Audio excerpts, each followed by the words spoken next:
Good morning. Good morning. It's time for Real Talk with Gail. I'm clicking the go live button right now.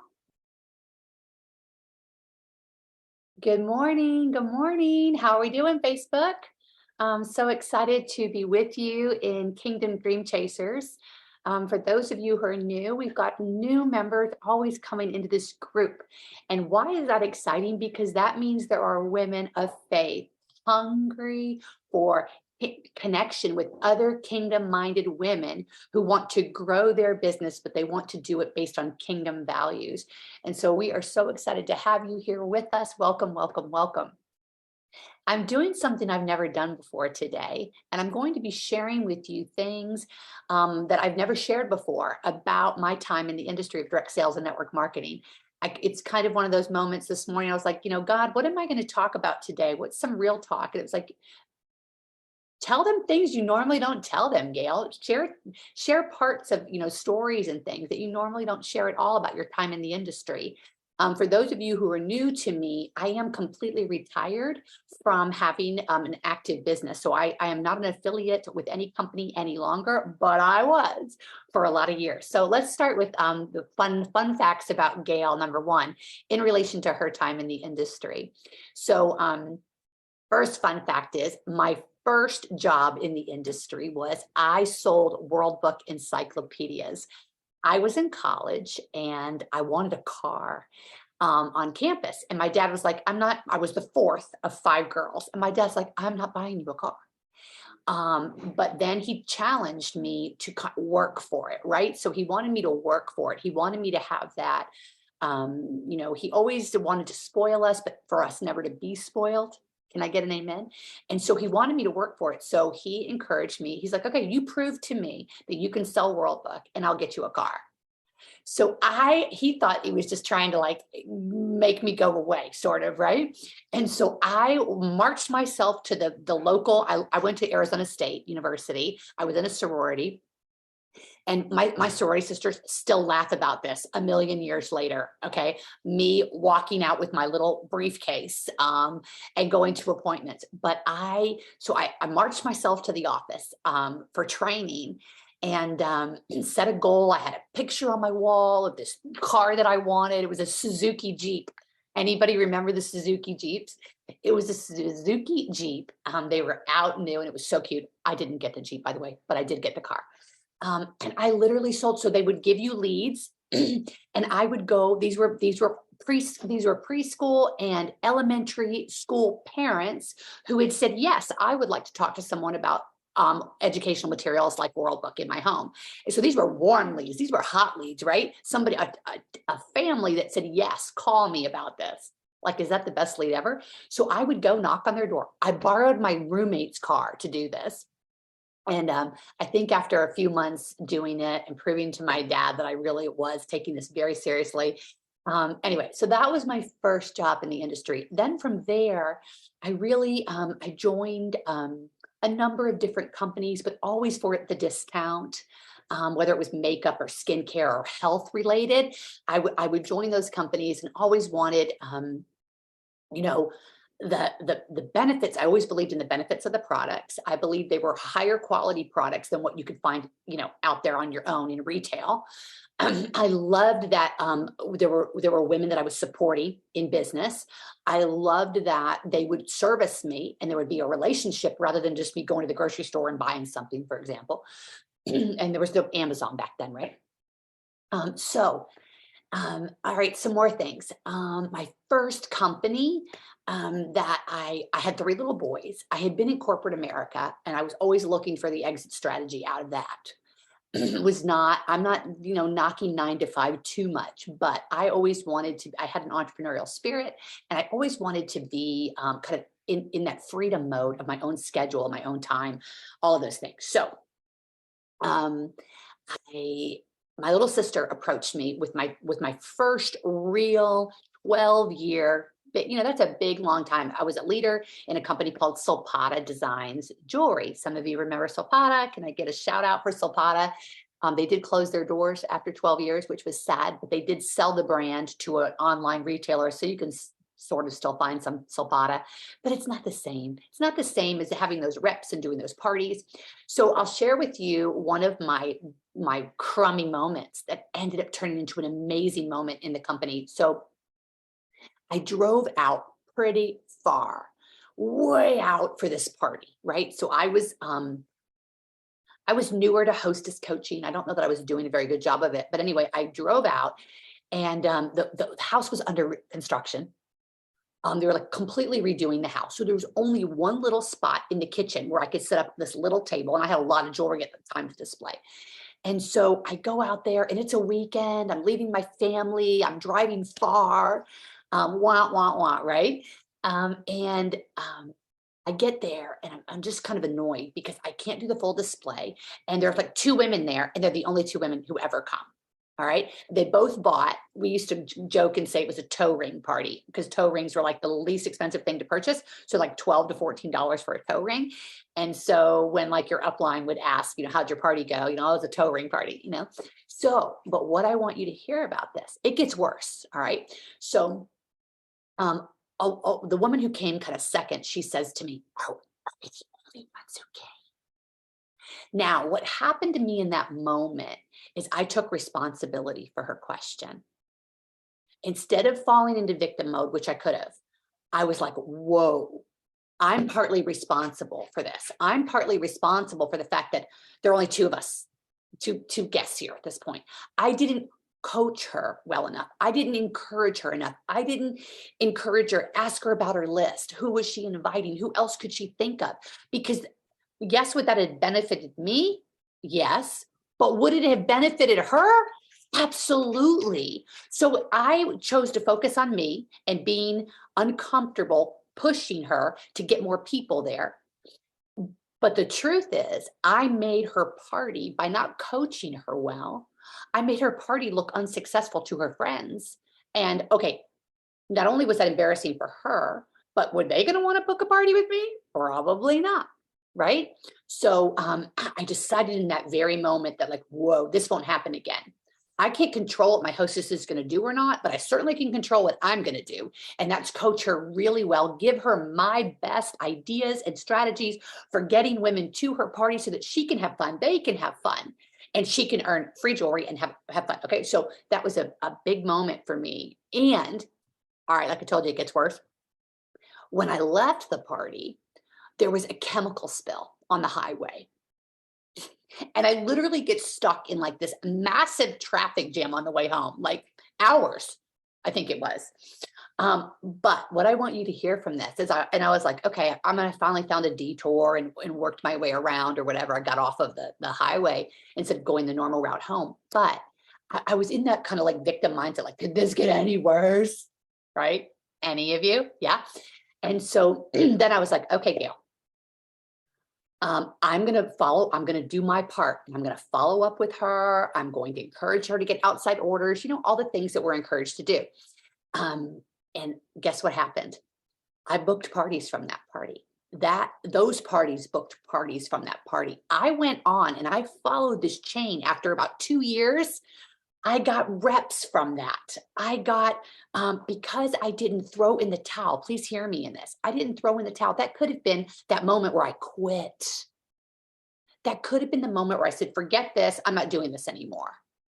But instead, I stayed focused on what I was supposed to be doing, staying positive, staying hopeful, encouraging that hostess, regardless of the fact that there were only 2 toe ring orders from the day. And all of the fruit that came from that shift, there was so much fruit that came from that. I learned so much from that one party. Now you like to think that, oh, we learn a lot from the big successful moments in our life. Well, not true, right? Okay, so some more things I've never told you about me. In that company, I was a carrot chaser, such a carrot chaser. I loved the incentive trips. My husband and I loved going on them. Year after year, we would go. It would be that, hey, to everybody. Then I loved coaching my team to earn the incentive trip and having them come. I remember one year we were in Hawaii, and I was able to pay for surfing lessons for all of the couples. And we took this early morning lesson because, of course, most of us were East Coast time. And so it was really like when it was 9 o'clock in the morning for our body, it was like 3 o'clock in the morning there. So I was able to book like this 7:30, 8 o'clock in the morning host surfing lesson. And we just had a blast, and I was able to spoil them and love on them. And we earned those trips together, and it just was so exciting. And then the company came out with these like incentive trips on steroids. For example, two of them, one Paris and one Barcelona, Spain. Viva la Diva was the Spain one, and Born to be Spoiled, or I forget what the Paris theme was right now, but somebody maybe could remember. Bridget, if you're around. But guess what we had to do? We had to sell 9,000 in retail a month for 6 months straight. Oh my gosh, 9,000 retail a month. And back in the day, we called that 6,000 PCV, personal commissionable volume. But 9,000 retail a month. And I had an accountability partner. She was across the country, and we would check in with each other weekly to make sure we were staying on track. And that was a game changer for me. That's when I really learned the power of accountability in relation to it actually making a massive difference in achieving a goal. Because left to my own devices, I would have thrown in the towel about 10 times. And the key to that particular incentive, you had to do it for 6 months straight. So, and you got tired, right? We got tired. Anyway, so those two trips were absolutely unbelievable. But it was what I learned in the process about myself and what I was capable of that was really the greatest parts of that. I also learned during that time about hustling and striving. And I was a believer. I loved the Lord, but I treated him like a consultant. I would be like, okay, God, I'm at my wit's end here. I've tried everything. I need you.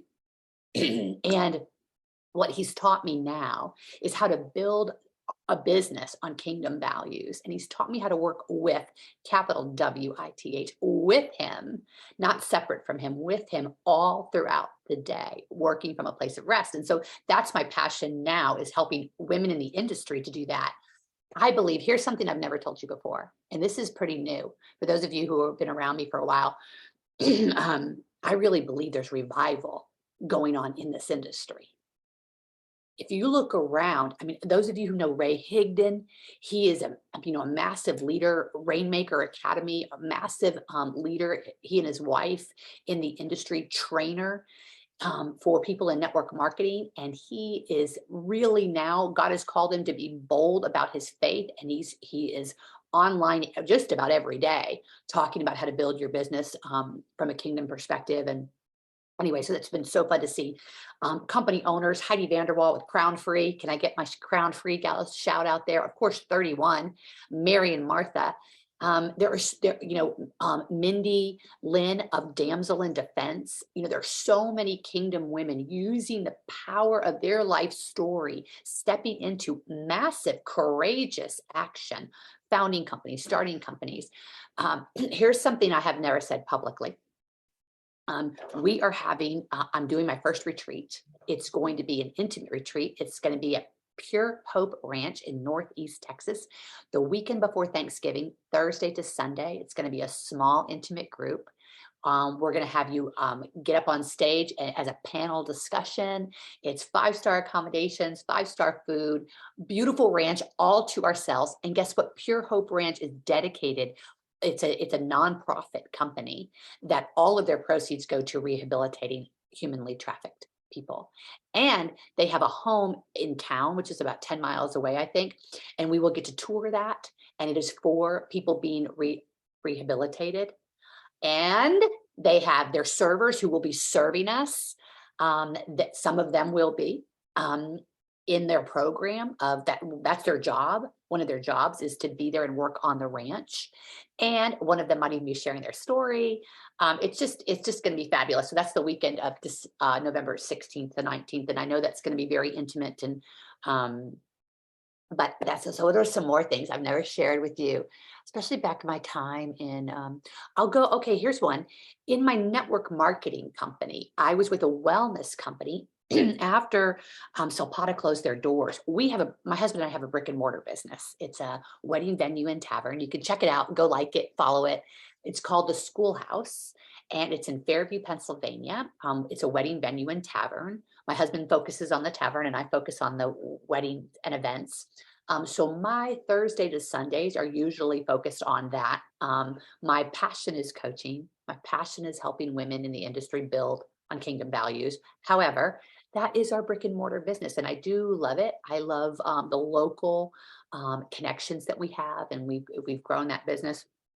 But I'm telling you that because when Zapata closed their doors, I was like, okay, thank you, God, for doing for me what I couldn't do for myself. Any of you have had one of those moments, right?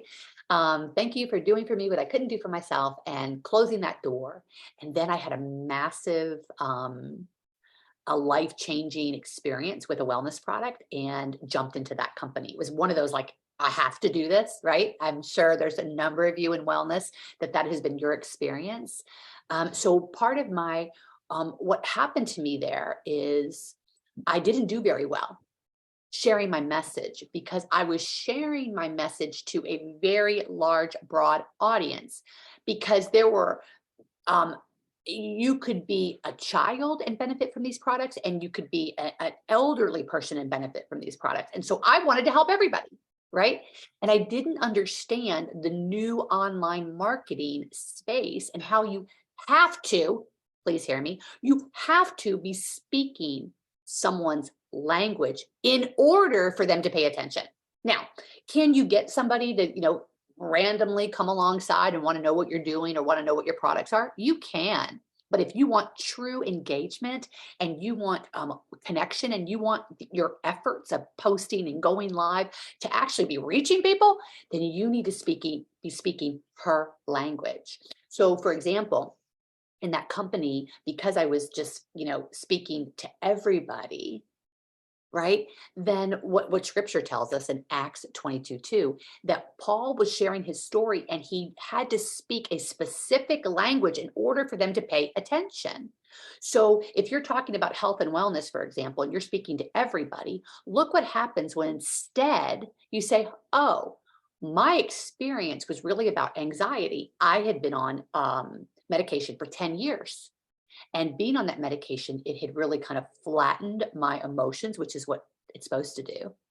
But I didn't realize how much until I got off. All right. And that wellness company's product allowed me to get off, and I awakened to a new life. And that is why my umbrella business is called to Awaken Coaching.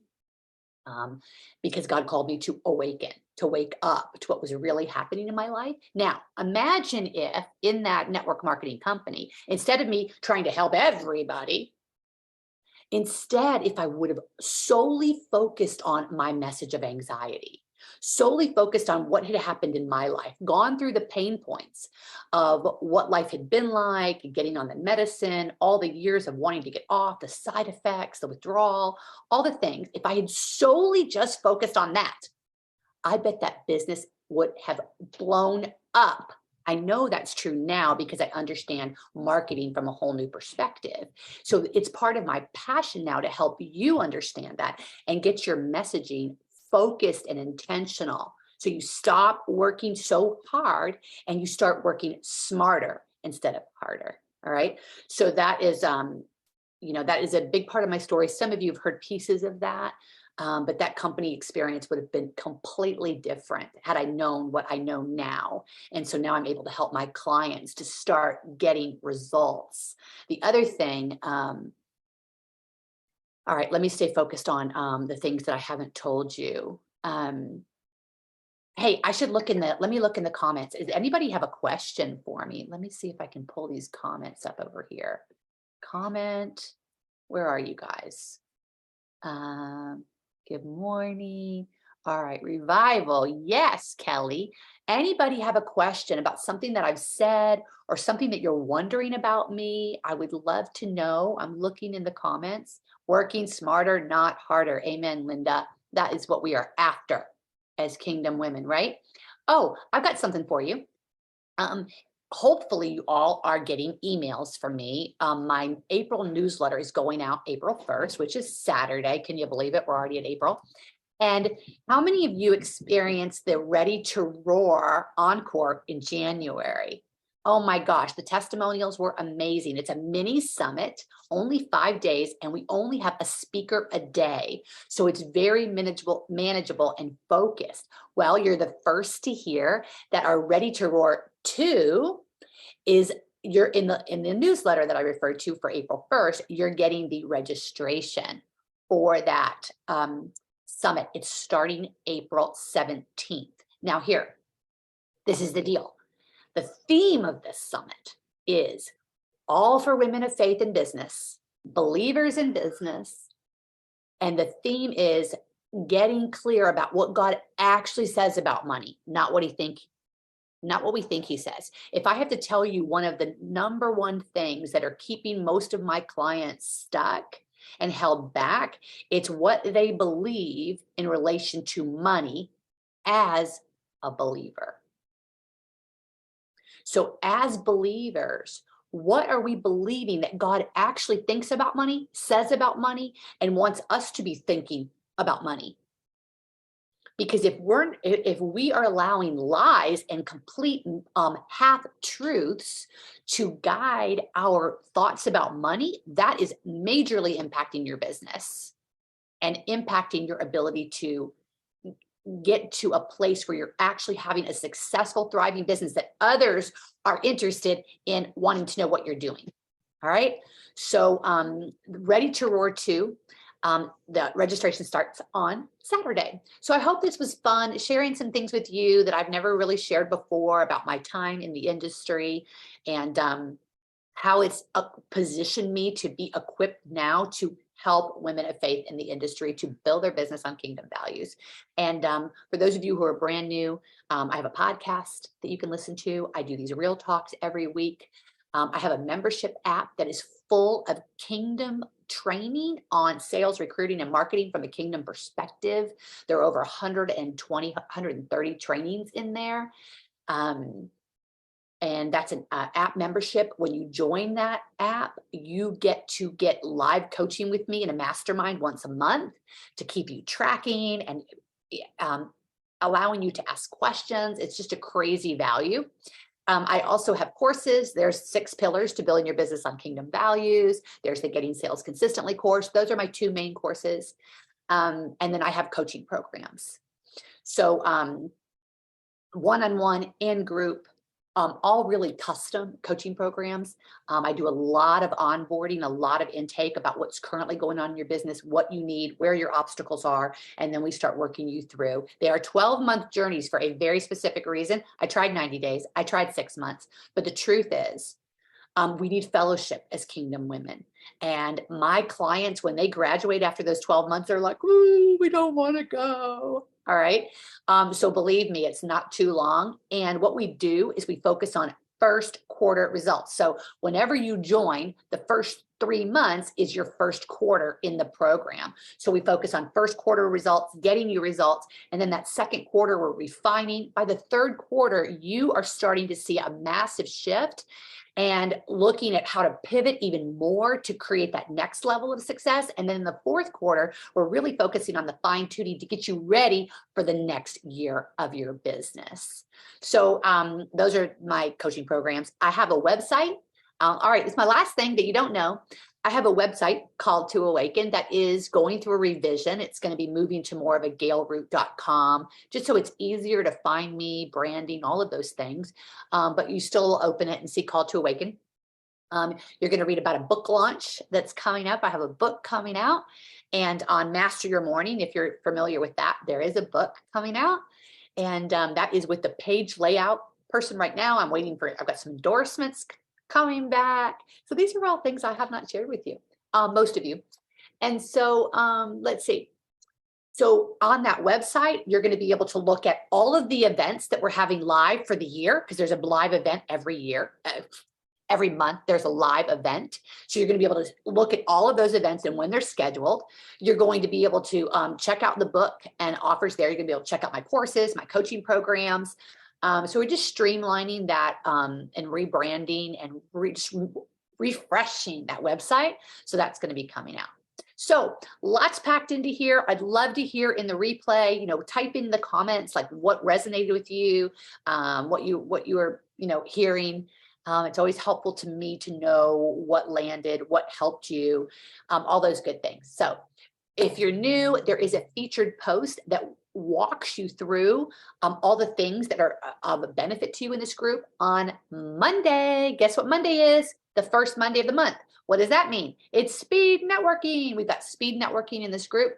So fun. At noon, you come on to Zoom with me, and I coach you first on what to do, and then we put you into little breakout rooms. Don't be late for that, because we want to get started and get going. We want you to be able to be in a room right away. And if you come on late, then you kind of have to wait. And then you're like, why am I here? And all the things. So put it on your calendar right now. Speed networking, noon Eastern, first Monday of the month, this coming Monday. Try to get on, at least 5 minutes early if you can. Just because you know how it goes with Zoom. You try to log in and then you're late and then all the things. So, all right, guys, have a beautiful rest of your weekend, and I'll be seeing you soon. Bye-bye.